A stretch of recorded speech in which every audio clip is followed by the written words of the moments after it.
the News Channel 5 network, this is MorningLine with Nick Barris.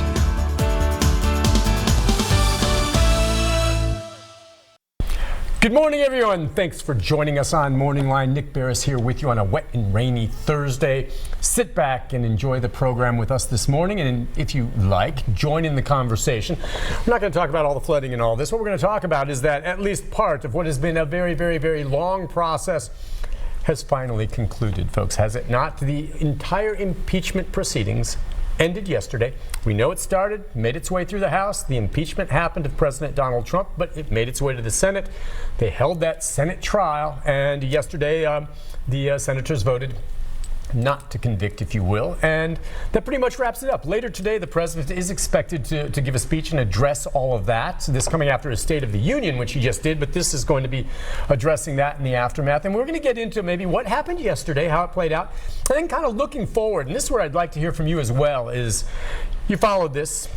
Maybe you're like me, you caught bits and pieces as you went along the way, you paid attention, you know. How will this help shape what happens moving forward? Did ultimately the entire impeachment proceeding hurt or help President Trump as he seeks re-election? How does it play out for the Democrats as well? We can get into all of that, your thoughts, and we will do that this morning with Thomas Schwartz from over at Vanderbilt. Good morning, sir. It's over, right? Yes, well, at least for the time being. Can there be an appeal? There can be another impeachment. Oh, okay. Certainly, that certainly wouldn't be able to. That could happen in the next. If he were to be reelected. If he were to be reelected, yes. Not on the same grounds?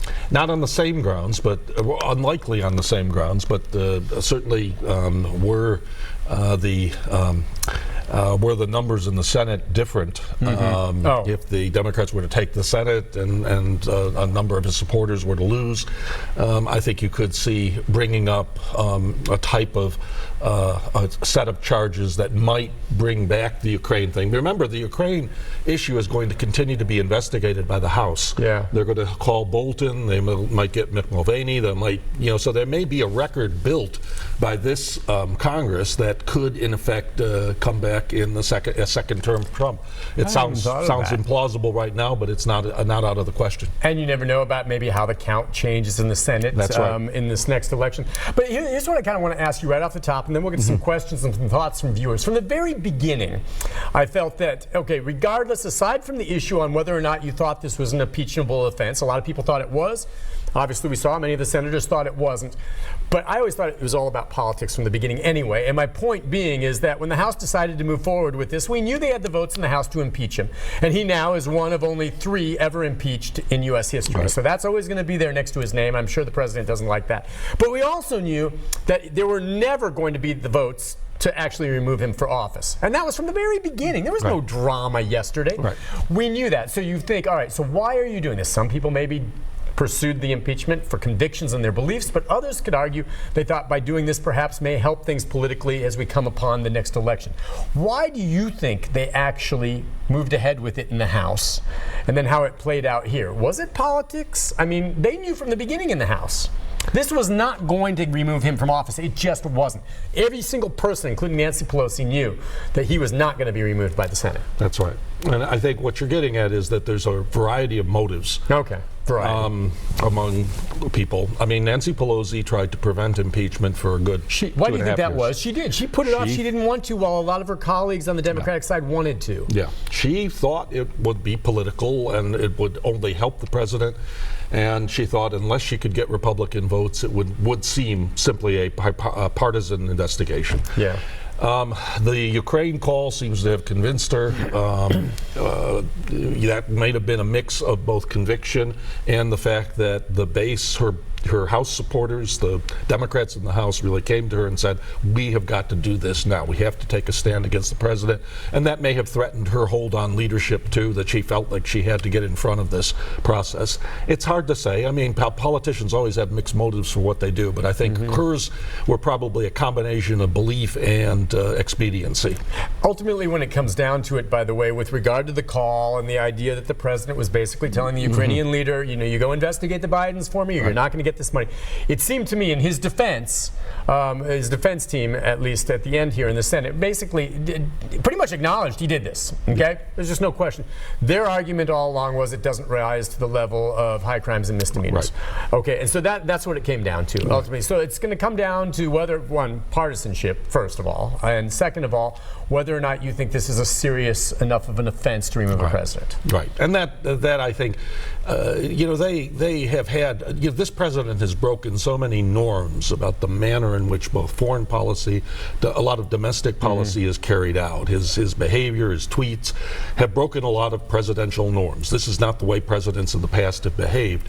And on foreign policy, his sort of crude suggestion of a deal to get at the Bidens, who, remember, a year ago, Joe Biden seemed very formidable. He was leaning very far in the polls. That seems so much over the line to many of them, that he's going after a political rival to get help from Ukraine. It also fit, of course, the narrative about Russia, that the Mueller report did not find the actual degree of collusion, but the fact that it fit into that, I think, may have also forced Nancy Pelosi's hand. That this is too much. Where there's smoke, there's got to be fire. Yep. All right. Well, what we're going to do now, it's over, and we'll review a bit, including one interesting development yesterday that at least caught some by surprise. We'll touch on that, but let's take a couple calls, folks. I want to hear what you think, maybe, now that we're moving on, and whether or not this ultimately helped or hurt the president. And let's go to Joe. Joe, good morning. How are you, Joe?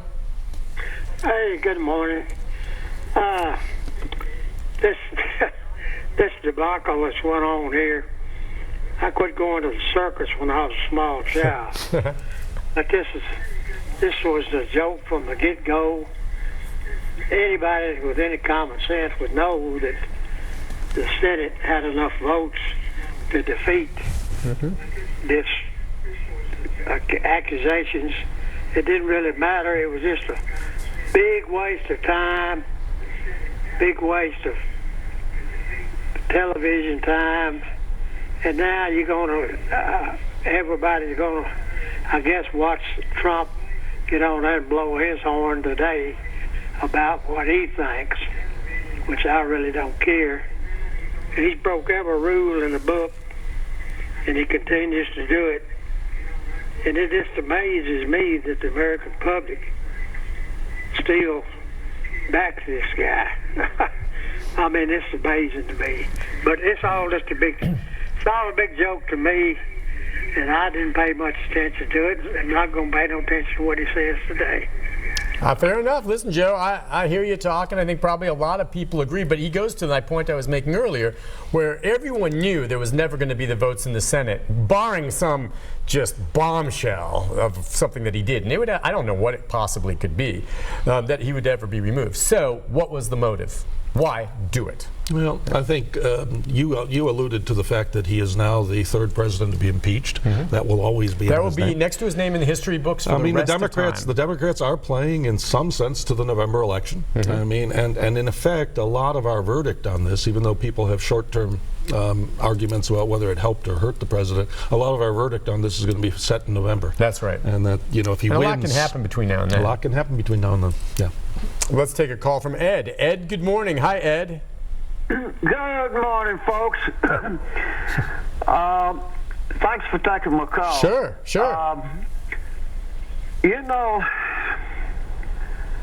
As I said all along, this is nothing but a joke. They knew they didn't have the votes to impeach the guy. And, they misinterpreted what Trump said when he was talking to that president from that country. He said, help us.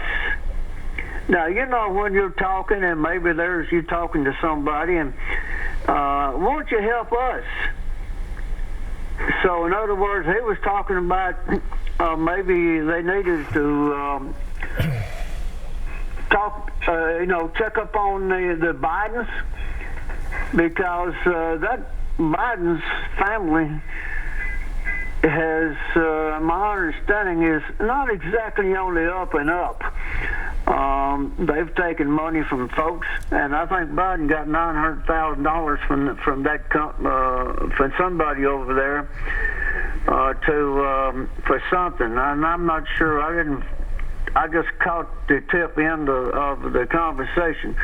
All right, hang tight on that, because that point he hits, and Ed is, I think, an example of some of the people that maybe Joe was talking about, who still are going to try to parse what the president said. Now, what I'll differ with what Ed said is that, I mean, let's make no mistake, and knowing Donald Trump as the businessman that he is, and the wheeler and dealer, and as you just said, someone who's doing things that presidents have never really done before, for better or for worse, I can completely believe, just as he would be doing in a business deal with someone, listen, you do this for me, and then I'll take care of you with this. I completely believe it. And I never heard anything in the testimony that said he didn't more or less do a quid pro quo there. Yeah. The issue at hand is whether or not that would be serious enough. And maybe you can answer this question. I heard some during the trial that they were saying, listen, the idea that an American leader would seek a foreign power's help in an effort to get him reelected and hold something kind of as you would as a bribe to do this is a very, very serious offense. And then I heard some on the other side say, listen, this happens more often than you might think, and it's not that big a deal. Is it? Well, I'm sort of, I hate to sound like I'm coming down in the middle on that, but I am. It has happened in the past. Foreign leaders have, or American leaders have, when they talk to their foreign counterparts, occasionally said things, at least we seem to know that indicated that if they did certain things, it would help them in their reelection. That we have done that ourselves. We have helped, for example, very dramatically help Benjamin Netanyahu in Israel. Also, we tried to hurt him in an earlier period, during the Clinton period. We interfered with elections in a way. What's seedy about the Trump thing is that it was so specific and trying to nail Biden on a corruption charge with this use. And I think it was a sense that he had gone over the line of using foreign policy for domestic purposes. We have had presidents use foreign policy for their domestic political purposes. That is the case. We probably haven't seen it as directly in this manner, and that's interesting. All right, it's devil in the details, but as I said with Ed, and it is separate from that, I mean, here he is saying, well, I think he meant we, like he was speaking on behalf of all of us. Now, the way I heard that, whether it was right or wrong, and we know where it stands now, he's not going to be leaving office, he was doing this for his own personal, I think, good to help defeat a possible strong challenger and ensure his reelection. I didn't view that, Ed, as him saying, we, like, well, maybe you can help us out, America. No, that was, you can help me out, Donald Trump. You do this, and then I'll release this money. And again, the debate was, is that impeachable? And as we know now, based on the Senate vote, it was not. Listen, we'll take a break. You can agree, disagree with me or some of the comments. Love to hear from you. 737-7587. And when we come back, too, we'll talk about the one Republican who did vote. There was one who did vote to remove him from office. We'll be back with more right after this.